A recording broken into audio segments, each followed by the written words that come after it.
So as beekeepers, we lose swarms. That's just one of the things that happens. Our colonies are going to swarm, and basically there's two colonies now, right? The swarm that probably escaped while we weren't paying attention, and the colony that's left behind.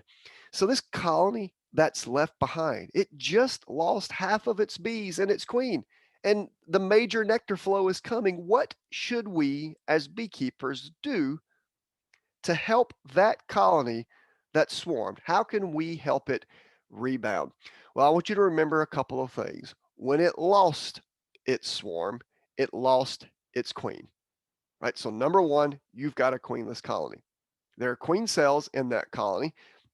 And the first queen to emerge will go and get rid of her sisters, and she'll become the reigning matriarch in the nest.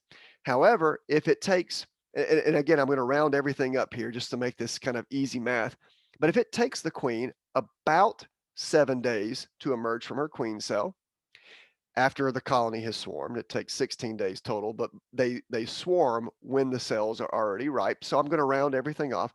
About 7 days, right, before that new queen emerges, it takes her about 2 weeks to mate and lay her first egg. And it takes that first egg, if it's a worker, about 3 weeks to emerge. So if your colony swarms, you basically have stopped brood production for 6 weeks. And the major nectar flow is usually about 6 weeks long. So if your colony swarms prior to or during the early part of the nectar flow, not only have you lost a tremendous existing workforce, but you've lost the workforce for the next 6 weeks, which means your colony is not going to do well in honey production season. So a couple of pointers for you. Pointer number one, what I like to do is I like to have nukes on hand, nucleus colonies. I like to have 5-frame nukes on hand during production season.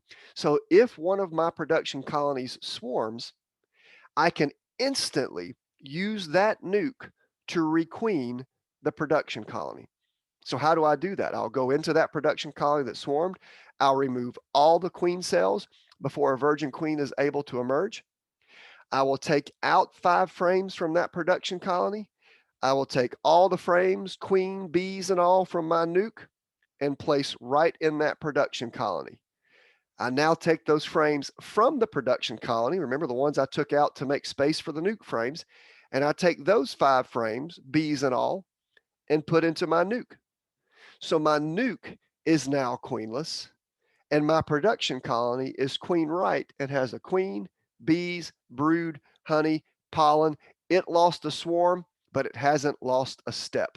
So it's moving forward, it's instantly requeened, and life is good in my production colony. Now, of course, my nuke, I have to allow it to requeen itself, but that's okay. I have nukes on hand for the purpose of supporting my production colonies. So it doesn't matter to me that it's not going to produce honey or that it's going to lose 6 weeks of brood production. I'm okay with that. I allow that nuke to requeen itself, and I have it on hand the rest of the year to solve some of my other queen issues. So once I've got that colony that has swarmed, I quickly requeen it with a nuke, and usually that keeps me from having to do anything else at all. So what happens in those off cases that you have a colony that swarms outside of production season, right? Outside of the major nectar flow. In those cases, I usually allow the colony to requeen itself. Since there's no immediate need for brood or bees, I'll just allow that 6-week period to take place. I'll consider feeding it if there's not a lot of food resources, and I'll go from there. Now, that's only half the picture.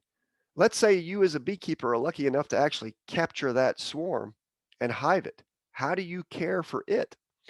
Well, a couple of things. If you capture that swarm when swarms most happen, which again are leading up to the major nectar flow and during the early part of it, you just quickly get it into a hive and provide it some frames, and there should be copious amounts of nectar in the environment for that colony to use to explode, right? That's what it was programmed to do anyway. If it had found a tree trunk, it would have moved in, collected a lot of nectar, and grown its nest fast.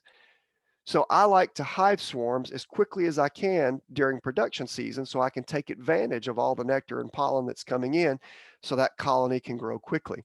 But let's say you capture that swarm outside of production season.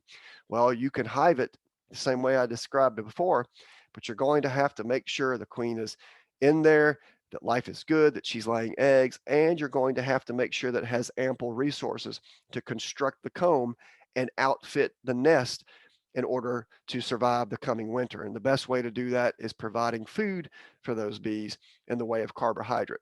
So when your colony swarms, you've got the swarm and the production colony, both of which need specific strategies implemented on them so that they can be successful. So hopefully some of what I shared will help you make those right decisions as you have those opportunities coming up in your beekeeping endeavors.